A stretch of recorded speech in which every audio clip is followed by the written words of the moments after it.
welcome back to Mortals and Portals, which is a Pathfinder. Help me out, guys. What is it? Pathfinder. Real play. Actual plays. Oh, actual play. Pod? An actually real play? Or a real actual play? A possible play. Maybe okay, play? well, all I know is it's a podcast and it's where we play Pathfinder. Really? And you guys listen to it. Is that intro catchier than my normal one, or should I switch it up? I'm Taryn and I play You guys Wolves. always... no, This shut up. podcast sounds you guys terrible always now gonna that you say explain what different we're stuff, doing. You know? It's like, I like wanted the to idea try that the something. timing of that was where Waltz usually is, and Taryn just like knows when he's supposed to talk. Okay. That is what it is. 57 Human seconds, I champion. say. No, he knows to wait, because whenever you guys get really sidetracked, he always just waits patiently for his chance to say it. So that was just Taryn being defiant, and we'll deal with that later, Taryn. Okay? And I'm Go Joel. ahead, Ryan. Yeah, go ahead, Ryan. Okay, Is it we're doing my it in turn reverse. already? It's starting from Taryn and going to... Okay, I'll never throw us off again with a different intro. And I'm joining Ryan, and me at the Oh. table is... Adam, and I'm eating a blizzard. Oh, nice. I'm Joel, and I'm not, but I wish I was. I'm Ryan. I'm eating a Twix. I'm So- Taryn. I oh. wish I had sweets, but I don't right now. I just ate a crumble Loser. cookie too. I would have mentioned that if I knew you were doing that.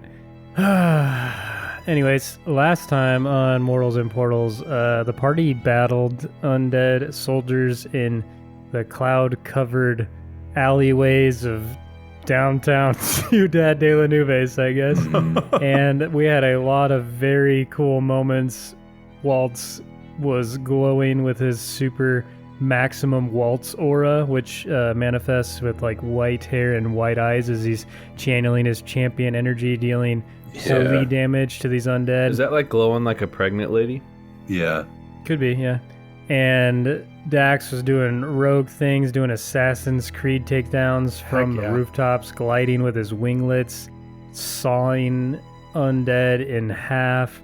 Jules is Like you running do? around. Well, he's like kicking undead in half and throwing his trident and bantering with Tough, as they must have done in the adventures of old that they went on. And Tough is flying onto rooftops with rocket boots and absolutely blasting undead with the shard rifle he found. Who let him have that thing? Like, seriously. And Who then was you it? all realize that other undead must have heard this and were diverging on your location, so you quickly scattered, remembering that you need to get to the castle of Star Sea before you get engulfed by more undead. And that is where we ended our session. So that is about where we'll start our session. Gonna skip ahead a bit, knowing that you guys have just been running through the city a ways. And can you all roll me a perception check? Perception check. Perception check. Crap, I got a nat 1. Fellas, I think my luck 15. might have been used up last episode. Here it is. 23. That is an 18 for Dax. All right, all of you have been running for a long time, just hearing all the undead coming after you, not wanting to stop, getting that situation again, just making a break for it, knowing that they're pinpointed on that location. You maybe don't have to be so worried about being stealthy. Been running for a long time, and you get deeper into the city, knowing that the Castle of Starcy is in the center, and you get to a ridge line as you crest through some of the buildings, looking downward into a valley that you can sort of see, as this valley isn't as deeply covered in clouds as you kind of look down upon it. And a lot of you are just sort of catching your breath, maybe even have tunnel vision a bit, like as you're very out of breath, need to collect your thoughts. But Walt's standing tall, standing proudly, look down into the valley, and you can see that the castle of Star Sea rests amidst the island in this crudely star-shaped lake. And again, you see the Murkbane perched atop the castle as clouds start to drift in front of it once again, and you can look down and see a boat resting on the edge of this lake. It's a bit more of outdoorsy terrain at this point. The buildings have stopped for a moment, but it looks very beautiful, a trail like leading down this way. So you guys have a moment to maybe catch your breath for a second, talk about anything, catch up on anything that just happened. You feel like you're safe as you're kind of maybe resting up near some trees, catching your breath. I'll kick it over to you guys. Tough's nat 1 perception. He's just distracted right now, kind of fixing his sash and making sure it's covering up his core well. I think we lost them. And Jules is kind of checking behind him, hunched over, hands on his knees, catching his breath. Finally. Hey, what are the odds you guys think we could use that boat down there? And I'll point to the boat. I mean, I think it'd be pretty obvious if we got on there, wouldn't it? I think they'd see us from everywhere. Well, hopefully once Eliara frees the hippogriffs and with the assistance of the clouds, we, maybe we'd get lucky. Oh, that reminds me, and I'll check on the black veins I have, Sacronesti. Yes. And I wanna pull out that water that I got from Eliara, the vial. Oh. It's a good idea. The vial of water, Zach. Do you remember? Ooh, awesome. You gave it to me. I gotta remember Yeah, that. he forgot. I did. Now he's like, darn it. Yeah, Waltz, as you look down at your cut, you see it's just very red around it, and your veins are very black, and you maybe kind of go to touch it for a second, and it stings deeply, and you take 4 poison damage. Oh. And this is from earlier when I had you do your first roll. It just takes a while to kick in, and through all the running, you haven't had time to deal with it, and you realize that this is spreading and needs to be dealt with quickly as you see it start to expand deeper into your leg. I want to test out with that water that Eliara gave us. I want to just apply like a drop to the area or to like part of it and see if that works before I waste it all. No. It's like a use it or don't. No, like using little drops of a healing potion Why not? type thing. Why not? What if I use it all and you're like, now it's worse? It's worse. 8 toxic damage. Wait, do I think I should drink it or apply it? I would say you would think, like logically, of just how you interacted with the water before, it was like on your skin, like you basically applied it. You didn't like go into the lake and just start like drinking to get healed, you know? Okay, I'm gonna use a washcloth and put it on a washcloth. That way I can kind of keep the washcloth and the magic water. How specific What? you're getting with that. He's really trying not to use it all. He just wants a wet Because washcloth. once I'm done using it, I'm going to take the wash rag and get it back in the vial. No, buddy.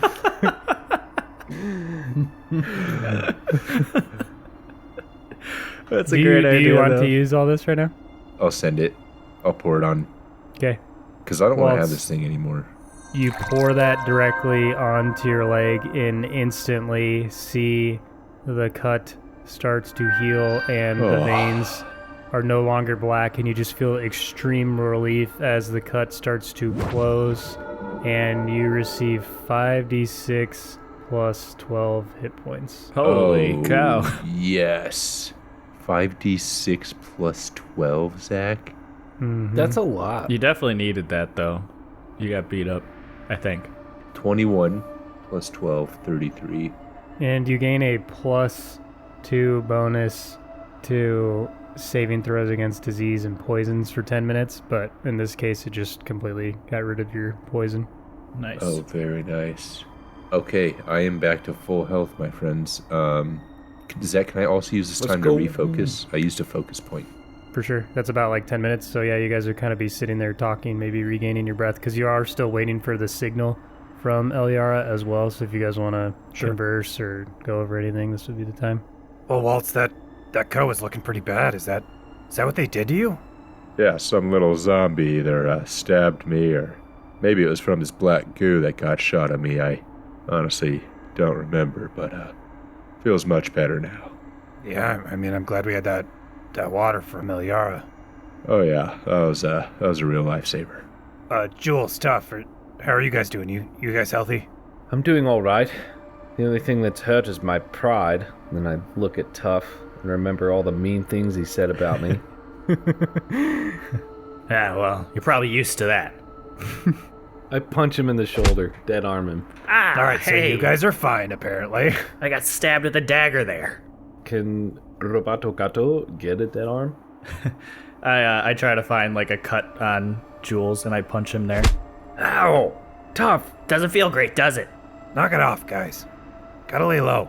I'm just jostling his Jules. Oh, that was a good one. Yeah, thanks. No just thought chuckle of a that. little bit. Alright, so, you three are getting on the boat, heading for the castle. But we're waiting for a Yara signal, along with Me infiltrating from the inside, creating another signal. That's right. Boom and zoom. Boom and zoom. I want to look for... I guess I don't obviously know where I'm going, because I've never been here before. But I suppose it'd be kind of nice to not have to swim like a super far distance. Although my swimming speed's probably faster than my running speed. Man, look at this guy. He finally gets a chance to swim, and he's like, I don't want to swim that much. Like, it'd be nice if I could just a not couple have to laps. swim. I want to see if I can, like, determine if there's, like, a good point of entry for me to swim to enter the lake. Yeah, you could roll perception. Ooh! It's a 28. That's a big number. Yeah, you're kind of just taking note of the crude star shape and can tell if you go, like, on one of the indented, like, edges of that, you would be closer, so it's, like, not as far of a swim, and that does kind of happen to be where the dock is with the boat. So maybe if you just went down with them down to the docks and then said like farewells or whatever and then swam. Okay. I'll tag along with you to the docks and I'll enter the lake from there. Sounds good. Should we head that way? Wait for the signal from Eliara? You got it. I still have the saddle. Cool story, Walt. Those Yeah, two. Just in I case hope that anyone thing needs was it. worth it. Yeah, honestly, I hope it's worth it too. I've been carrying this thing for a while now, and You know, there are literally saddles, like, everywhere. oh, there really? I thought this was valuable or something. Oh, God. All right, so the four of you start to descend into this valley, making your way to the docks, following the trails and trying to stay low and make sure there's good cloud cover drifting because, again, there is the Merkvane perched atop the castle who you occasionally hear grumble as it moves heavily along to like another side and reposition itself and get perched again. And you're just very grateful that Eliara is hopefully going to lure this thing away because you wouldn't want to just start drifting out into the lake and be that vulnerable against it. And yeah, you guys are making your way towards the docks. All right, Jules. So remember, we're gonna have to hear whatever it is that you use as your signal. Oh, yes. If I know tough, and I'll grab the bag and lift it up to show Waltz, I'm betting you'll hear this. All right. Well, we'll make some shelter near the castle once we make land, and wait for your signal. Aye.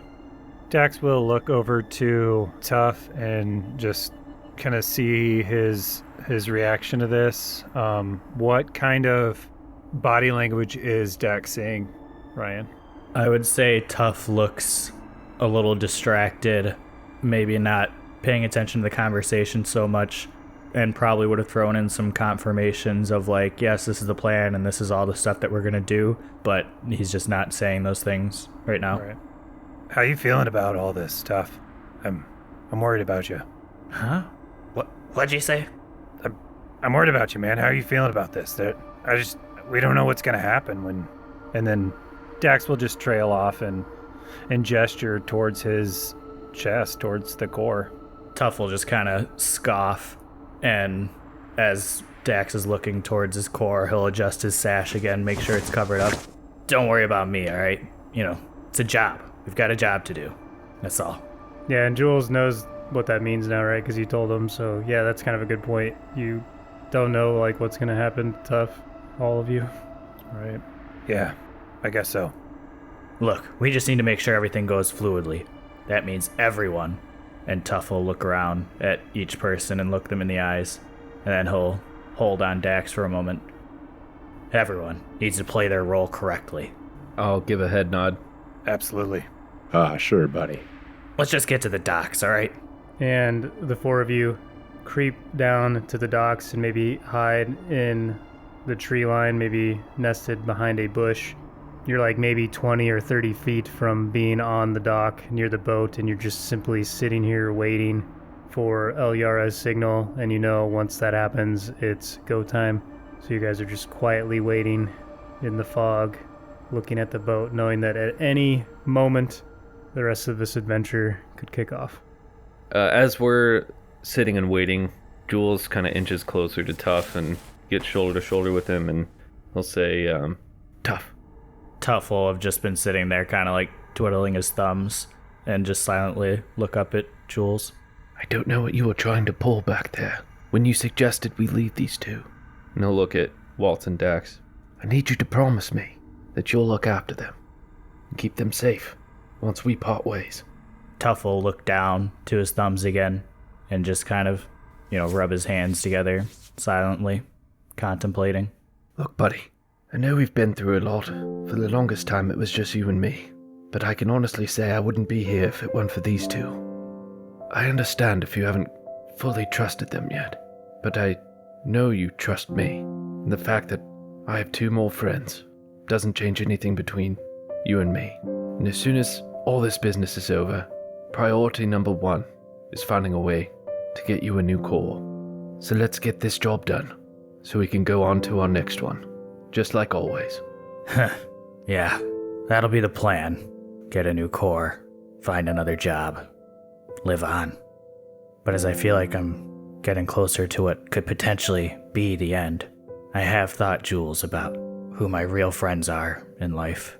And Tuff will stand up, turn towards his friend, maybe now at head height to each other as Jules is sitting down, and Tuff will wrap his arms around him and give him a hug. Oh, that's sweet. Little kitty cat robot hug. I trust you, Jules. I need you to trust me too. I'll take care of everything. I know you will. And Jules will hug him back. Tuff will shed a tear, a little robot tear. Wow. He is Dax, I capable feel of emotion. unsafe. And Tough, you don't have to worry about whether or not we'll find a way to save you. You and I have too much sheer dumb luck to let anything bad happen to you. Tuff will let go of the hug and wipe away his tear. Yeah, we sure have plenty of that, don't we? Worked for us in the past. Jules will chuckle and kind of turn back and focus on the docks. Hey, Tough, doesn't that boat remind you of the High Wind? Highwind was probably even dinkier than that. I think you're right. Wait, I got it. What we're gonna spend the money on that Renard's people is gonna have to give us for saving their whole frickin' city. And what's that? Finally, our very own gold-encrusted, swashbuckling, 3-tiered pirate ship. They're gonna pay us that much. Well, they won't have a choice. I suppose you're right. And, well, if they don't, well, we've got ways of getting more money out of them. And I, jokingly punch him. Tough. Kidding. I know. How are you gonna feel when I'm captain of that ship, though? You, Captain? Oh, who else? You? You can't even see over the steering wheel.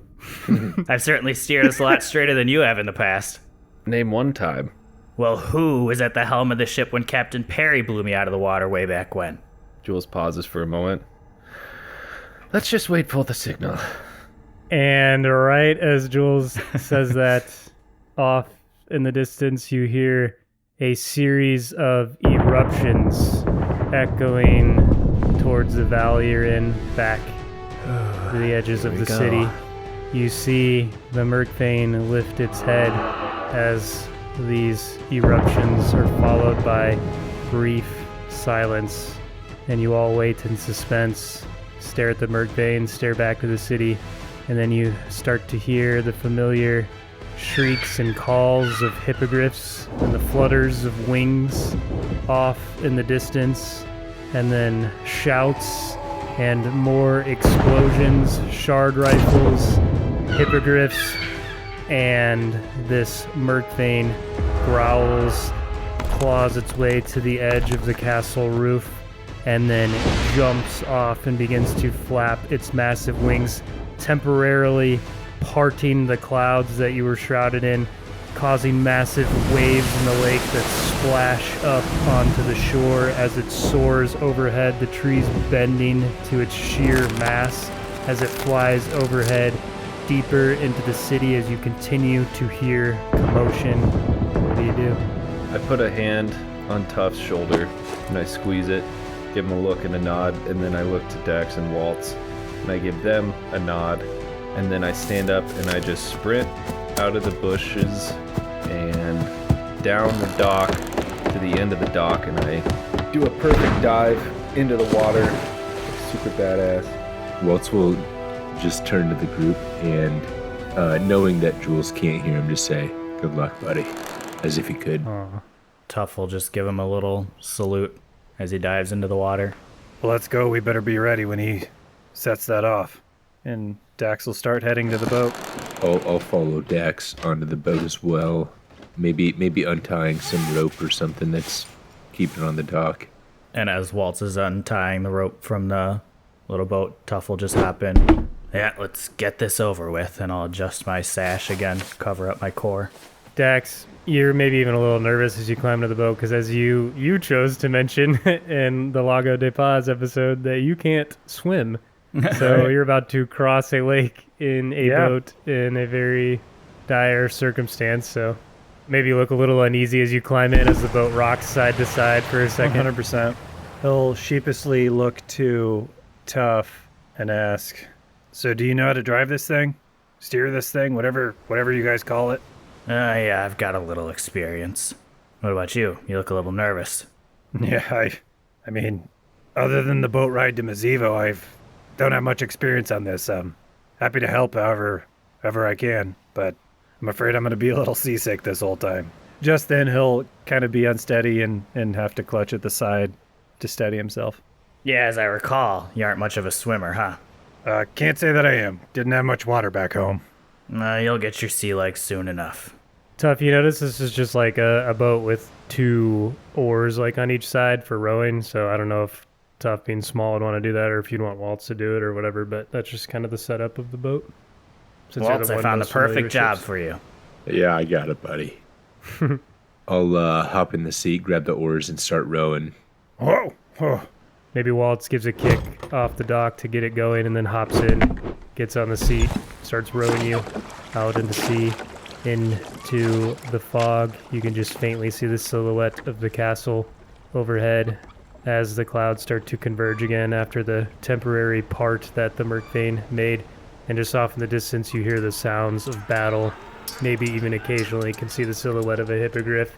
And you just see blue glow emanating from deep in the clouds, probably from the Merkbane, and you just hear very intense sounds, very powerful roars echoing out, and you just hope that Elyara and Zoki and whatever other loyal Kitsune remain are safe and doing their best, and that you can make their sacrifice worth it. God, I hope I know what she's doing.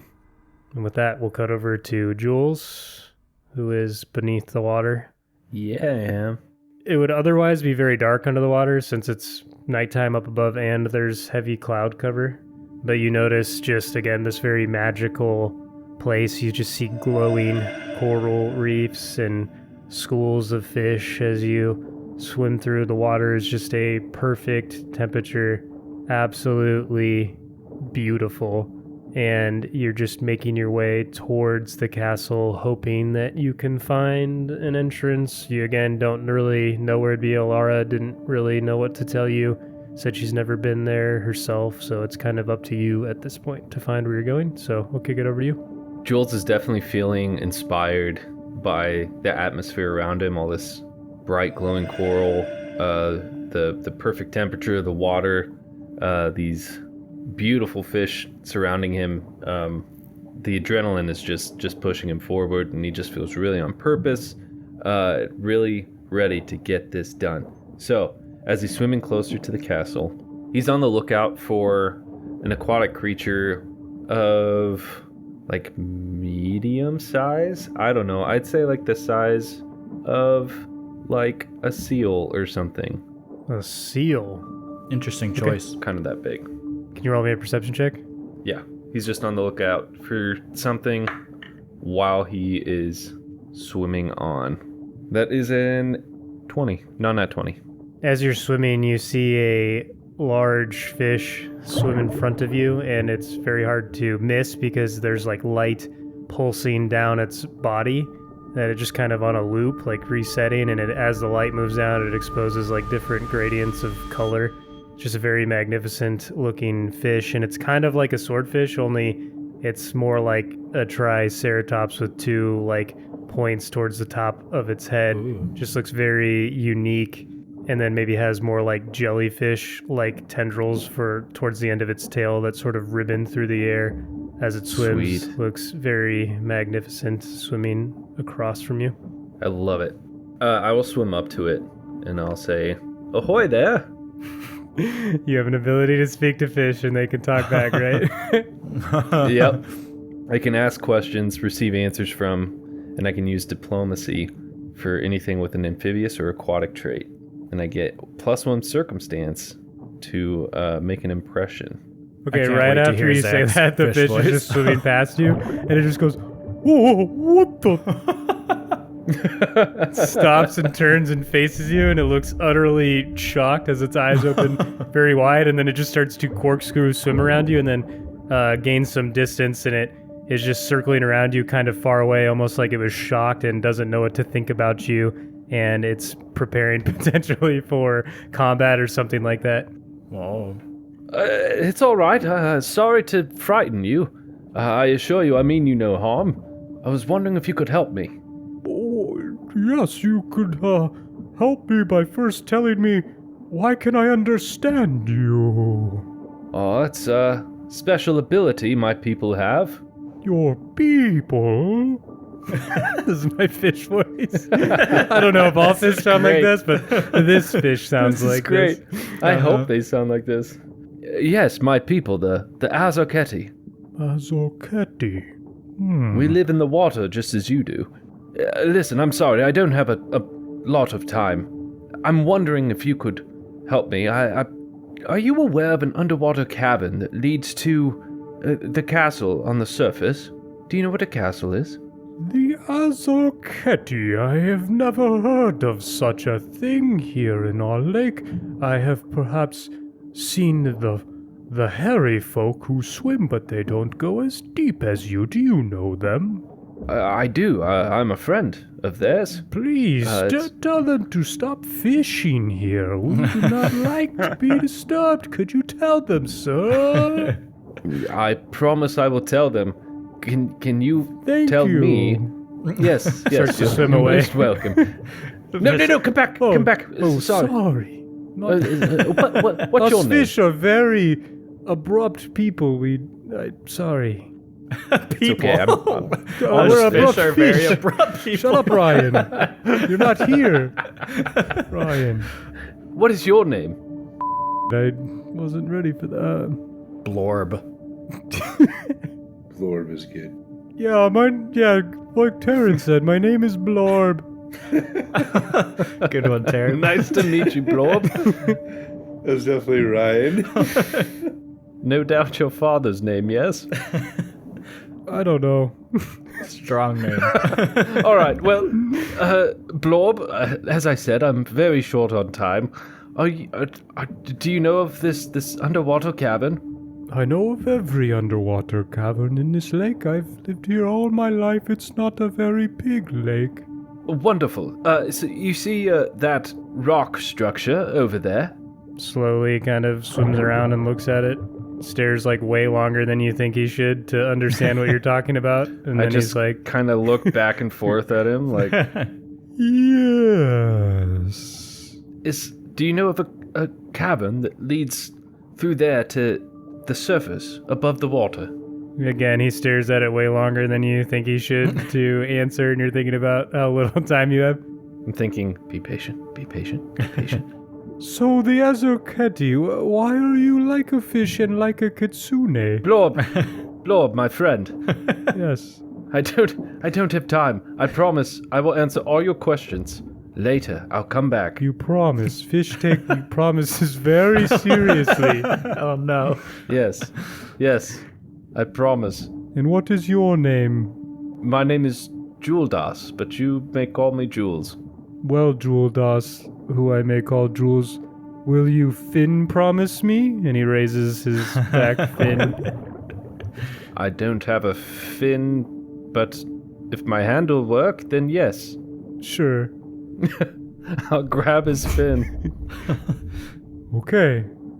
If I show you where the underwater cavern is, you will come back and answer every question I have for you. Yes, I will, I promise. Okay. I never break a fin, promise.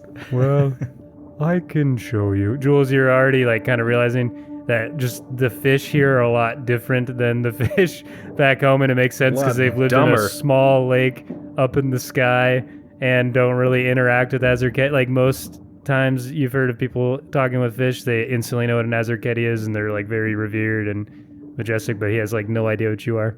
Well, okay, Jules. Follow me. And he just starts to shimmy in through the water towards the land. I will follow, but not before I roll my eyes, and then I'll follow after that. And with that, we will cut back over to Waltz, Dax, and Tuff in the boat. Waltz, can you roll me a religion check? What kind of religion check is this? The religion one. 20. As you're sitting there in this boat rowing the oars, you just have a good view of Tuff and Dax just looks really uncomfortable from the water. Tuff maybe a little like melancholy, like for his situation. It's maybe a little more quiet than you would expect in the boat. Maybe kind of has a feel like a boat ready to make landfall for war or something, maybe something you've experienced just in your time as a soldier in Mandaru. Just kind of that silence before the storm, so to speak. And again, off behind you, you hear the sounds of battle. It feels very much like a battlefield. As you're sitting there thinking of this, you start to see flashes again of the destroyed Lorthal, the lush Lorthal, destroyed Lorthal, lush, destroyed, just flashing back and forth, and you just get this pit in your stomach and that uncertainty, that something out of place, that bad feeling you had is just starting to feel really strong now. Okay. I think Waltz will kind of ponder on that for a moment and maybe keep his head down and just stick to rowing. Try and stay focused on the task and maybe kind of keep getting carried away with like the thoughts and seeing both of those outcomes repeatedly. But we'll just try and stay busy and keep rowing. As a scout and his, training and upbringing and everything, Dax is really going to be focused on the skies, just watching for those blue flashes from the Merkfang, watching for hippogriffs and just keeping an eye on the skies for any potential hazards. That's really all Dax is concerned about, because he doesn't feel particularly useful on the boat, so the thing he knows best is to notice danger before others. So that's what he's up to. It's kind of like viewing a intense lightning storm off in the distance, like in the clouds, just because you're just seeing cloud and just like shocks and lightning and blue glows, and it's just very loud and noisy, and just very, very ominous sight.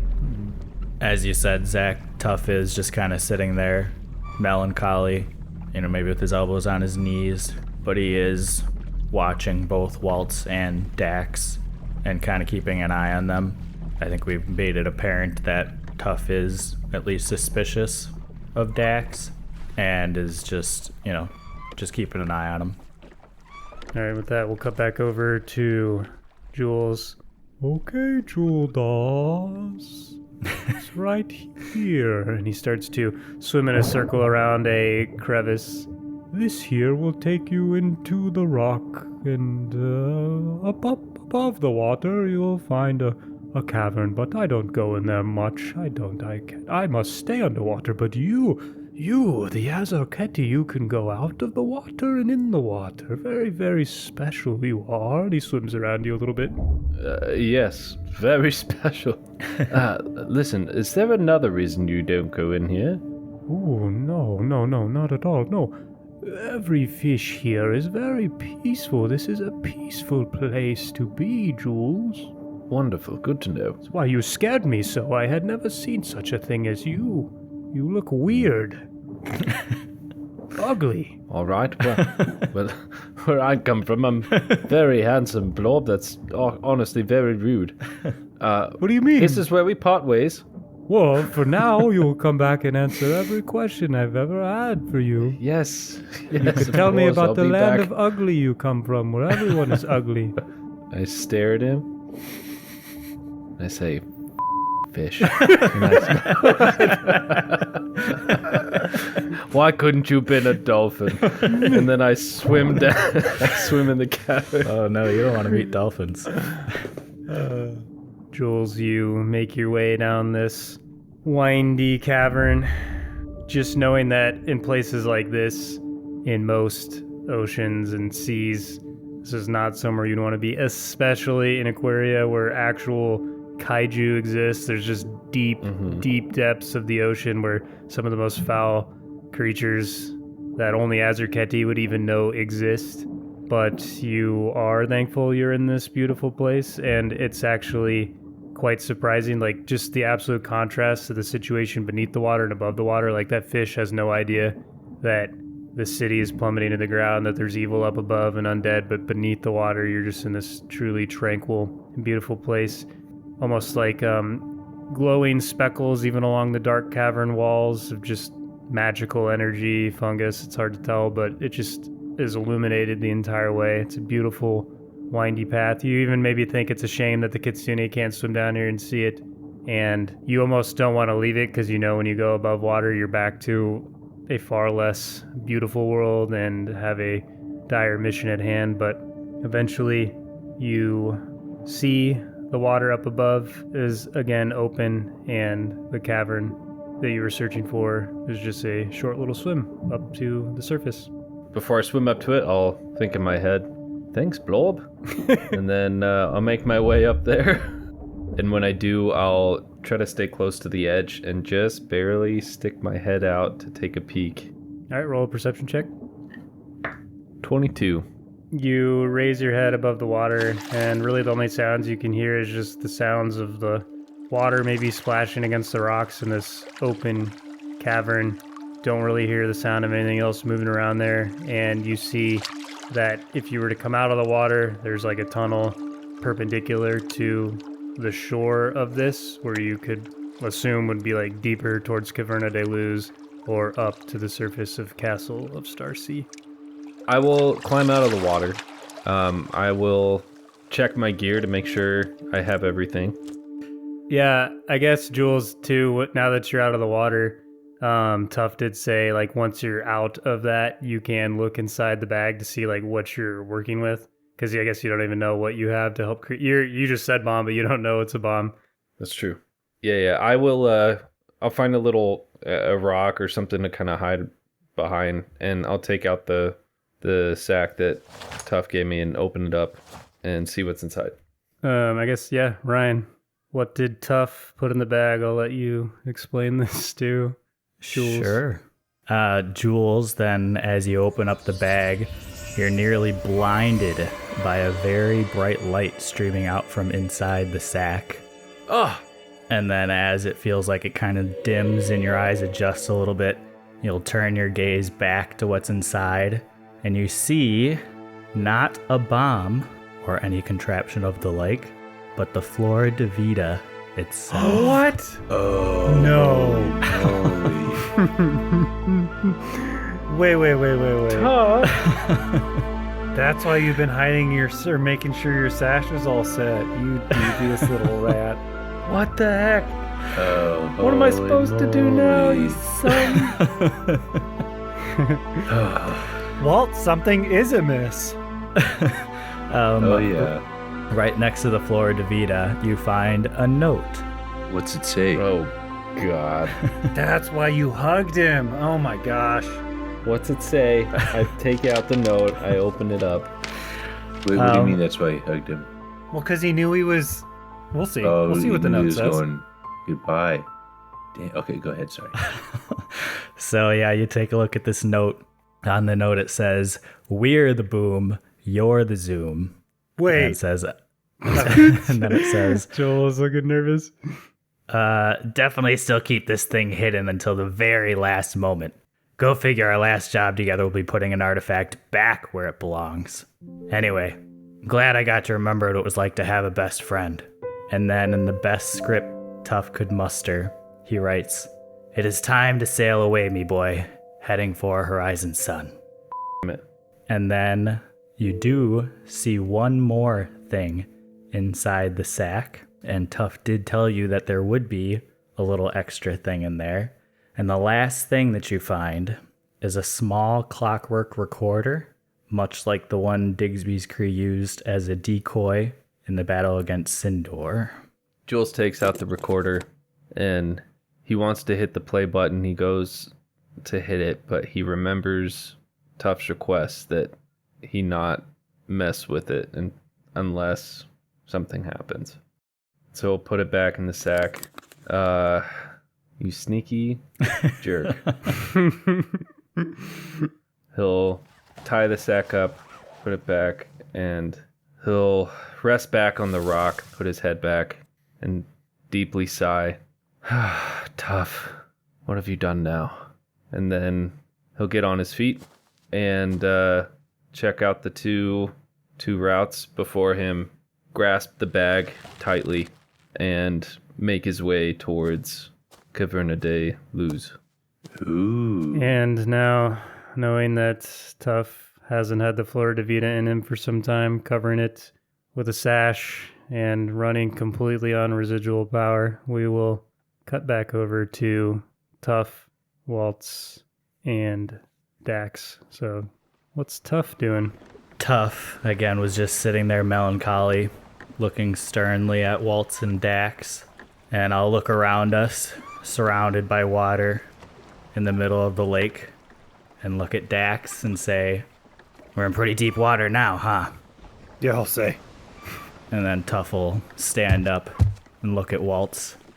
"Hey, Waltz, you seem like a pretty good guy, right?" Are you asking, what's the question, Tough? And as Tough says this, he's starting to take his many-shafted gun off of his back. And I say, "Well, you know, I'm fighting for the good guys, right?" I guess depends who you ask.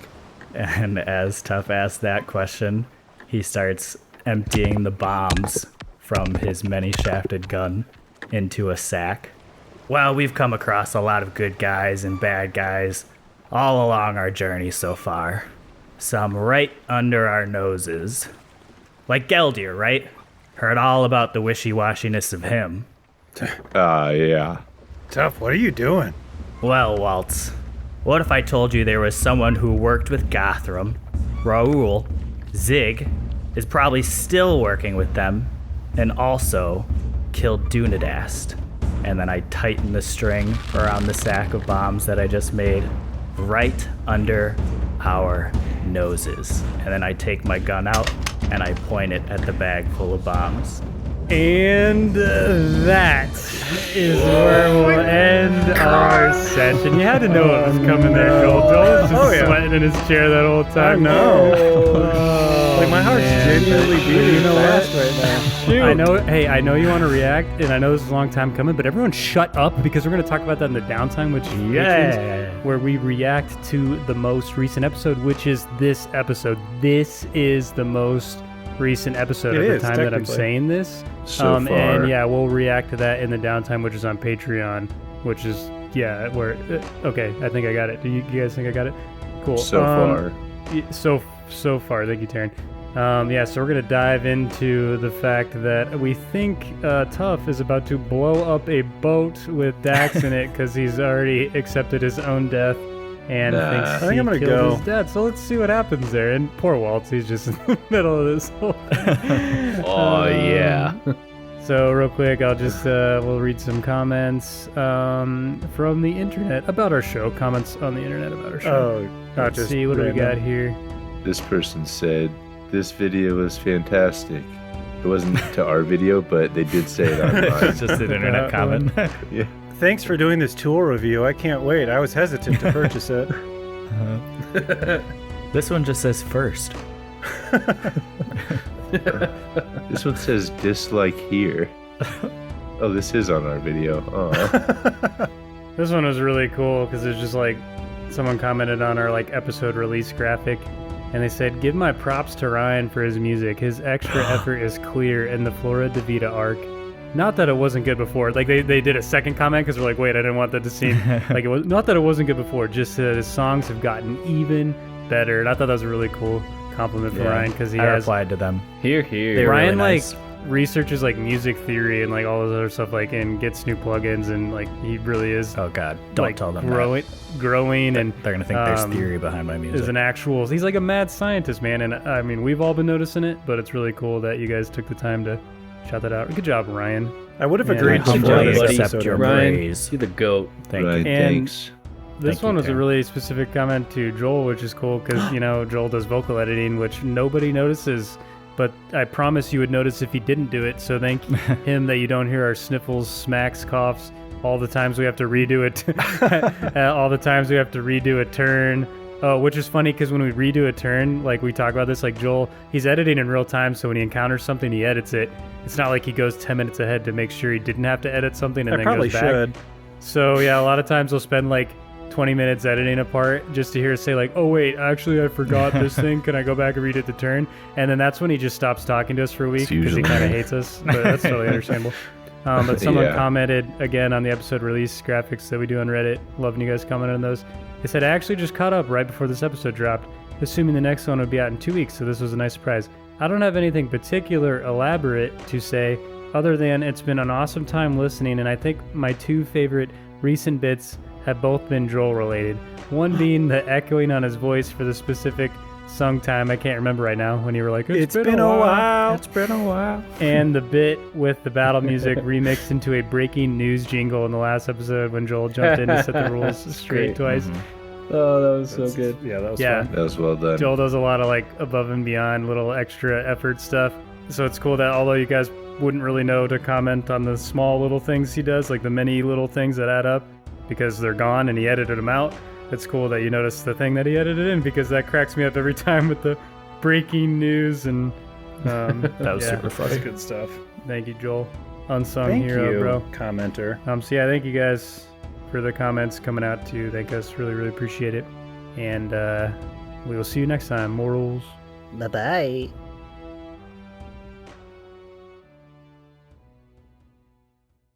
I'll kick it over to you guys. Tough. Order the oh, go ahead, Tough. Nope, you talk. No, you go. Taft's.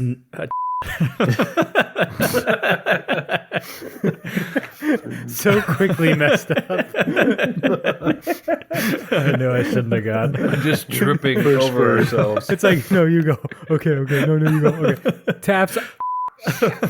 God.